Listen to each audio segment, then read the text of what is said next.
Medicine ہوتی ہے، ہمارے پاس کوئی ایک ایسی میڈیسن نہیں ہے جو آپ کے سارے سسٹمز کو ٹھیک کر دے، لیکن دین میں حضور اکرم صلی اللہ علیہ وسلم نے ہمیں ایک میڈیسن ایسی دی ہے، ایک انجیکشن ایسا دیا ہے کہ اگر ہم اس کو سنبھال لیں، اس کو عملی طور پر اپنی زندگی میں اپنا لیں تو ہماری بہت ساری روحانی بیماریاں دور ہو جائیں گی۔ اور اس انجیکشن، اس ٹیبلٹ کا نام ہے جو نبی کریم صلی اللہ علیہ وسلم خطبہ جمعہ کے اندر، خطبہ نکاح کے اندر، خطبہ مسنونہ کے اندر وہ پڑھا کرتے تھے، اور وہ آیت ہے یا ایھا الذین آمنوا اتقوا اللہ حق تقاتہ ولا تموتن الا وانتم مسلمون۔ قال رسول اللہ صلی اللہ علیہ وسلم کثروا ذکر ہادم اللذات۔ قال اللہ تعالی فی سورة الحشر یا ایھا الذین آمنوا اتقوا اللہ ولتنظر نفس ما قدمت لغد۔ اس انجیکشن، اس ٹیبلٹ، اس سوچ، اس نظریے، اس فکر کا نام ہے موت کو یاد کرنا اور موت کو یاد رکھنا۔ نبی کریم صلی اللہ علیہ وسلم ہم میں سے اکثر یہ کہتے ہیں کل نفس ذائقۃ الموت کل من علیہا فان، ساری دنیا نے ختم ہو جانا ہے، یہ جملہ ہم کہتے ہیں نا۔ میری گزارش ہے کہ اس جملے کو تھوڑا سا تبدیل کر دیں۔ ہم یہ جملہ کہتے ہیں کہ ہم سب نے مر جانا ہے، یہ جملہ بھی اپنی جگہ ٹھیک ہے۔ میری گزارش ہے کہ اس جملے کو بھی تھوڑا سا تبدیل کر دیں اور جملہ ہر بندہ یہ دہرائے میرے ساتھ کہ میں نے مر جانا ہے۔ پہلے جملہ تھا ہم نے مر جانا ہے، ساری دنیا نے ختم ہو جانا ہے۔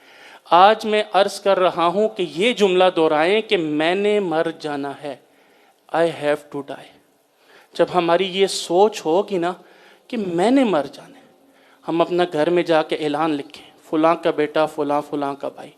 اپنے کفن کو ساتھ دیکھیں، قبرستان جائیں، کھلی ہوئی قبر کو دیکھیں، مسجد کی چارپائی کے پاس بیٹھیں، اس وقت کو یاد کریں۔ یہ کوئی ہوائی خلائی بات نہیں ہے، یہ وہ چیز ہے جس سے دنیا کا کوئی بندہ انکار نہیں کر سکتا، چاہے وہ مسلمان ہے یا نہیں، چاہے وہ کسی بھی مذہب سے، کسی بھی پروفیشن سے، دنیا کے کسی کونے کے اندر بھی رہتا ہے، وہ موت سے انکار نہیں کر سکتا۔ تو مجھے اور آپ کو موت آنی ہے، پھر ہمارے چارپائی میں ڈال کے صحن میں رکھ دیا جائے گا، ہمارا اعلان ہو رہا ہوگا، ہمارے گھر والے ارد گرد بیٹھ کے رو رہے ہوں گے، اور ٹائم ہوگا اور ہمارے اپنے آ کے ہمیں اٹھا کے لے جائیں گے اور پھر قبرستان پہنچائیں گے، پھر ہمیں قبر میں ڈال دیا جائے گا اور اوپر چلیں رکھ دی جائیں گی، اور وہاں پر تنہائی ہوگی اور ہمارے اعمال ہوں گے۔ تو جتنا ہمارا موت کا یقین ہوگا اتنا دین پہ چلنا آسان ہوگا۔ قرآن کا آغاز ہے الف لام میم ذالک الکتاب لا ریب فیہ ھدی للمتقین الذین یؤمنون بالغیب، اور یہ جہاں پہ یہ دو آیتیں ختم ہوتی ہیں آگے جا کے اللہ کہتا ہے وبالآخرۃ ھم یوقنون۔ آج ہمیں نماز پڑھنا مشکل لگتا ہے تو قرآن کہتا ہے وَإِنَّهَا لَكَبِيرَةٌ إِلَّا عَلَى الْخَاشِعِينَ الَّذِينَ يَظُنُّونَ أَنَّهُمْ مُلَاقُو رَبِّهِمْ، جو اللہ کی ملاقات پر یقین رکھیں گے، جنہیں موت کا یقین ہوگا، موت کے اٹھنے کے بعد کی زندگی کا یقین ہوگا، نماز پڑھنا ان کے لیے آسان ہو جائے گی۔ آج یہ قرآن ہمارے اوپر اثر نہیں کرتا۔ قرآن میں آتا ہے وَجَعَلْنَا بَيْنَكَ وَبَيْنَ الَّذِينَ لَا يُؤْمِنُونَ بِالْآخِرَةِ حِجَابًا مَسْتُورًا، اگر آخرت کا یقین کمزور ہوگا تو درمیان میں پردہ آ جائے گا، اس قرآن کا صحیح معنوں کے اندر اثر نہیں ہوگا۔ آج نبی کریم صلی اللہ علیہ وسلم کی سیرت ہماری سیرت نہیں منتی، اس کی وجہ یہ ہے کہ لَقَدْ كَانَ لَكُمْ فِي رَسُولِ اللَّهِ أُسْوَةٌ حَسَنَةٌ، اللہ نبی کریم صلی اللہ علیہ وسلم کی سیرت میں اسوہ حسنہ ہے، لیکن کس کے لیے ہے؟ لمن کان یرجو اللہ والیوم الآخر، جو اللہ اور آخرت پر یقین رکھتا ہے۔ جب بندے قیامت والے دن کامیاب ہوں گے تو وہ نعرہ لگائیں گے فَأَمَّا مَنْ أُوتِيَ كِتَابَهُ بِيَمِينِهِ، جس کو نامہ اعمال دائیں ہاتھ میں ملے گا فَيَقُولُ هَاؤُمُ اقْرَءُوا كِتَابِيَهْ، وہ ایک نعرہ لگائے گا کہ آؤ آؤ میرا اعمال نامہ پڑھو، اور پھر آگے رب قرآن میں کہتا ہے انی ظننت انی ملاق حسابیہ، کہ مجھے یقین تھا، مجھے یقین تھا کہ میں نے اپنے رب کے سامنے جا کر کھڑا ہونا ہے، مجھے یقین تھا فَمَن يَعْمَلْ مِثْقَالَ ذَرَّةٍ خَيْرًا يَرَهُ، مجھے یقین تھا وَمَن يَعْمَلْ مِثْقَالَ ذَرَّةٍ شَرًّا يَرَهُ۔ سورہ نازیات میں اللہ فرماتے ہیں نا وَأَمَّا مَنْ خَافَ مَقَامَ رَبِّهِ، جو اپنے رب کے سامنے کھڑا ہونے سے ڈر گیا، وَنَهَى النَّفْسَ عَنِ الْهَوَىٰ، اور اپنے نفس کو خواہشات سے روک لیا، فَإِنَّ الْجَنَّةَ هِيَ الْمَأْوَىٰ، تو اس کا ٹھکانہ جنت۔ آج کی زندگی میں تو یہ مثال سمجھنا بہت ہی آسان ہے۔ اسلام آباد میں لوگ بیٹھ کر لاہور میں پلاٹ لیتے ہیں نا، اسلام آباد میں لوگ بیٹھ کر کراچی میں پلاٹ لیتے ہیں نا، اسلام آباد میں لوگ بیٹھ کر دبئی میں دوسرے ممالک کے اندر پلاٹ لیتے ہیں نا، کیونکہ انہیں یقین ہوتا ہے کہ وہاں پر پلاٹ ہے تو وہاں پر وہ انویسٹمنٹ کرتے ہیں۔ آج اگر ہمارا یقین جنت کا بن جائے تو جنت کے پلاٹ کے لیے انسٹالمنٹس دینا ہمارے لیے مشکل نہ ہو، جنت کے پلاٹ کے لیے اپنے وقت میں سے وقت نکالنا مشکل نہ ہو، گاڑی کے پیٹرول میں سے پیٹرول نکالنا مشکل نہ ہو، اولاد میں سے اولاد نکالنا دین کے لیے مشکل نہ ہو، اپنی زندگی کی صلاحیتیں آخرت کے بینک میں ڈپازٹ کرانا مشکل نہ ہو، جب آخرت کا یقین پورا ہو جائے گا۔ آخر میں کچھ ٹیسٹ کرتے ہیں، کیا ہمارا واقعی ہی موت پر ایمان ہے؟ دیکھیں، ایک 5000 کا نوٹ ہے اور ایک 5000 کے نوٹ کی تصویر ہے، دونوں میں فرق ہے۔ کیا ہمارا آخرت پر صحیح معنوں کے اندر ایمان ہے؟ تو کچھ ٹیسٹ کر لیتے ہیں۔ پہلا ٹیسٹ یہ ہے کہ اگر کسی بھی میڈیکل کے لحاظ سے ہمیں یہ پتہ چل جائے، میڈیکل جرنلز میں چھپ جائے، ڈاکٹرز کہہ دیں، معاشرے میں یہ بات عام ہو جائے کہ جو بندہ بھی فوت ہوگا اس کو ہم آدھا گھنٹہ پہلے 1 گھنٹہ پہلے بتا دیں گے بھائی اتنے بجے آپ نے چلے جانا ہے، اور یہ سب کے ساتھ ایسا ہو، ہمیں یہ یقین ہو جائے کہ موت کا سسٹم اب ایسے چل پڑا ہے، اور اناؤنسمنٹ میں ہمارا نام نکلا ہے کہ جی 7 بجے جو ہے وہ آپ نے مر جانا ہے، تو کیا اس 1 گھنٹے کے اندر، ابھی کیا ٹائم ہوا؟ 6:04، تو کم و بیش 1 گھنٹہ اگر یہ اعلان ہو جائے کہ 7 بجے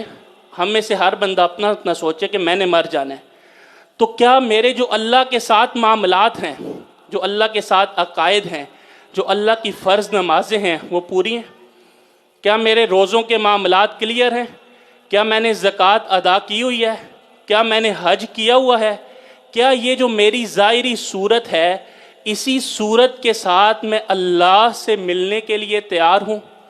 کیا اس 1 گھنٹے کے اندر مجھے اپنے ماں باپ سے فون کر کے کچھ زیادہ معافیاں تو نہیں مانگنی پڑیں گی؟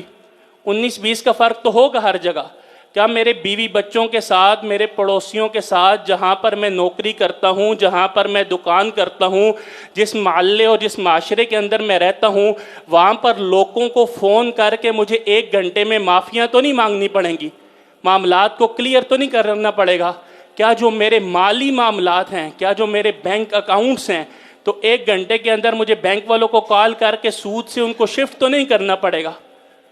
کیا میرے جو بھی زندگی کے حالات ہیں، چاہے وہ اللہ کے ساتھ ہیں، چاہے وہ حقوق العباد کے اندر ہیں، چاہے وہ گیجٹس کے اندر ہیں، کیا جو میرے موبائل اور لیپ ٹاپ کی ہسٹری ہے، جو اس کا ڈیٹا ہے، جو اس کے اندر کی چیزیں ہیں، اس 1 گھنٹے کے اندر مجھے اس کو ڈیلیٹ تو نہیں کرنی پڑیں گی؟ تو اگر تو میری یہ ساری چیزیں اس 1 گھنٹے کے اندر میرا جواب یہ ہو کہ میرے اللہ کے ساتھ بھی معاملات ٹھیک ہیں، میری نمازیں بھی موٹے طور پر گنتی کے حساب سے پوری ہیں، روزے بھی میرے پورے ہیں، نہیں تو میں نے کفارے کا بندوبست کیا ہوا ہے علماء سے پوچھ کر، زکوٰۃ بھی میری ادا شدہ ہے، حج بھی میں نے کیا ہوا ہے، اور میرے معاملات بھی مالی کسی کاپی میں لکھے ہوئے ہیں کہ میں نے کس سے قرض لیا ہوا ہے، کس کو قرض دیا ہوا ہے، میری ظاہری صورت بھی ایسی ہی ہے کہ میں اسی صورت کے ساتھ اللہ تعالیٰ سے ملاقات کرنا چاہتا ہوں، میرا بینک اکاؤنٹ بھی ایسا ہی ہے، میرے گیجٹس، میرا موبائل، میرا لیپ ٹاپ بھی ایسا ہی ہے، میرے والدین، میرے بیوی بچوں، میرے پڑوسیوں، جہاں پہ میں جاب کرتا ہوں، جہاں پہ میری دکان ہے، ان سارے لوگوں کے ساتھ میرے معاملات موٹے طور پر کلیئر ہیں، میرے پاس نو ڈیمانڈ سرٹیفکیٹ ہے، کسی کی میرے ذمے کوئی ڈیمانڈ نہیں ہے، تو پھر تو اس کا مطلب ہے کہ میں موت کے لیے تیار ہوں، کیونکہ 1 گھنٹہ تو دور کی بات، ہمارے تو 1 سیکنڈ کا نہیں پتا۔ آپ نے ایسے پلیئر دیکھے ہوں گے جو کرکٹ کے گراؤنڈ میں پیڈز کر کے گئے اور ادھر ہی فوت ہو گئے، ایسے علماء کا سننا ہوگا جو دین کی قرآن کی آیت پڑھ رہے تھے اور ادھر ہی فوت ہو گئے، ایسے لوگوں کی ویڈیوز دیکھی ہوں گی جو نماز پڑھ رہے تھے تو ادھر ہی فوت ہو گئے، ایسے لوگوں کا پتہ ہوگا جو بارات لے کر گئے اور ادھر ہی فوت ہو گئے، تو ہمیں تو 1 گھنٹے کا نہیں پتہ۔ تو ساری بات کا خلاصہ یہ ہے کہ ہم ایک انجیکشن، ایک ٹیبلٹ، ایک سوچ، ایک نظریہ، ایک فکر کو اپنے پلے باندھ لیں، اور اس چیز کا نام ہے کہ موت کو یاد رکھنا۔ کثروا ذکر ہاضم اللذات، اور یہ نہ کہیں کہ سب نے مر جانا ہے، یہ نہ کہیں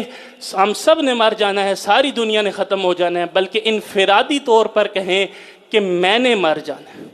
میں نے مر جانا ہے، میں نے مر جانا ہے، اور دل کے ساتھ اپنے گھر میں جا کے تسلی کے ساتھ اپنا اعلان لکھیں، اپنے کفن کو دیکھیں، قبرستان جائیں، کھلی ہوئی قبر کو دیکھیں، مسجد کی چارپائی کے ساتھ بیٹھیں، کچھ بھی ایسے کام کریں جس سے یہ جو موت کی یاد ہے یہ ہر وقت ہمارے ذہن میں ہو۔ جیسے قرآن کہتا ہے یا ایھا الذین آمنوا اتقوا اللہ، اے ایمان والو اللہ کا تقوی اختیار کرو، ولتنظر نفس،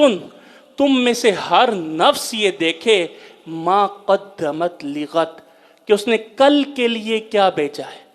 اللہ نے آخرت کو، موت کے بعد کی زندگی کو کل کہا ہے۔ ایک دنیا کا امتحان وہ ہے جو 6 مہینے کے بعد ہے، ایک وہ ہے جو سال کے بعد ہے، اور ایک وہ پیپر ہے میرا، میرے بچے کا، میرے بھائی کا جو صبح ہے، اس کے لیے تیاری اور ہوتی ہے۔ اللہ نے اس موت کو کل کہا ہے، اور حدیث کے اندر ہے جب بندہ فوت ہوتا ہے اس کی قیامت سٹارٹ ہو جاتی ہے۔ تو ہر وقت ہمارے پاس یہ انجیکشن ہو، اور ہمارے پاس نو ڈیمانڈ سرٹیفکیٹ ہو، اور ہر وقت ہم اس حالت کے اندر رہیں کہ ہمیں اس وقت جس حالت میں بھی اگر موت آ جائے تو ہم اللہ کو جان دینے کو تیار ہیں۔ اگر یہ سوچ ہم رکھ لیں گے تو سینما جاتے ہوئے سوچ ہوگی سینما میں موت آ گئی تو کدھر جائیں گے، گانا سنتے ہوئے سوچ ہوگی موت آ گئی تو کدھر جائیں گے، گاڑی چلاتے ہوئے گانے لگاتے ہوئے سوچ آ گئی کہ مر جائیں گے تو کدھر جائیں گے، غیر محرم کو دیکھتے ہوئے سوچ آ گئی مر جائیں گے تو کدھر جائیں گے، سود کے معاملات کرتے ہوئے سوچ آ گئی مر جائیں گے تو کدھر جائیں گے، ماں باپ کو خفا کرتے ہوئے سوچ آ گئی مر جائیں گے تو کدھر جائیں گے، رات کو سوتے ہوئے اگر فجر کا الارم نہیں لگایا اور یہ سوچ آ گئی کہ رات کو میں مر گیا تو میں اللہ کو کیا جواب دوں گا کہ میں نے تو فجر کا الارم بھی نہیں لگایا۔ تو اگر ہم اس سوچ کو اپنی زندگی کا حصہ بنا لیں کہ ہر وقت ہمارے ذہن میں یہ ہو کہ میں کسی وقت بھی مر سکتا ہوں، اور جب بھی مجھے موت آئے میں اللہ کی فرما برداری میں مروں، اور میرے پاس ہر وقت نو ڈیمانڈ سرٹیفکیٹ میرے پاس ہو، میں اللہ سے دعا کرتا ہوں کہ اللہ تعالی ہم سب کو کلمے والی موت نصیب فرمائے، ہم سب کو شہادت کی موت نصیب فرمائے، بقی کی قبر نصیب فرمائے، ہمیں دنیا میں عزت والی زندگی عطا فرمائے، حلال کا وسیع رزق عطا فرمائے، حقوق اللہ حقوق العباد ادا کرنے کی توفیق عطا فرمائے، اپنے دین کے لیے قبول فرمائے، ہم سب کی قبروں کو جنت کا باغ بنائے، ہم سب کو قبر جہنم کے عذاب سے بچائے، ہم سب کو پل صراط پر آسانی والا معاملہ فرمائے، اپنے عرش کا سایہ نصیب فرمائے، نبی کریم صلی اللہ علیہ وسلم کے ہاتھوں جام کوثر نصیب فرمائے، اور ہم سب سے راضی ہو کے ہمیں جنت الفردوس میں نبی کریم صلی اللہ علیہ وسلم کے پڑوس میں جگہ عطا فرمائے۔ رب ارحمہما کما ربیانا صغیرا، ربنا آتنا فی الدنیا حسنہ وفی الآخرۃ حسنہ وقنا عذاب النار، وصلی اللہ تعالی علی خیر خلقہ محمد وعلی آلہ واصحابہ اجمعین برحمتک یا رب۔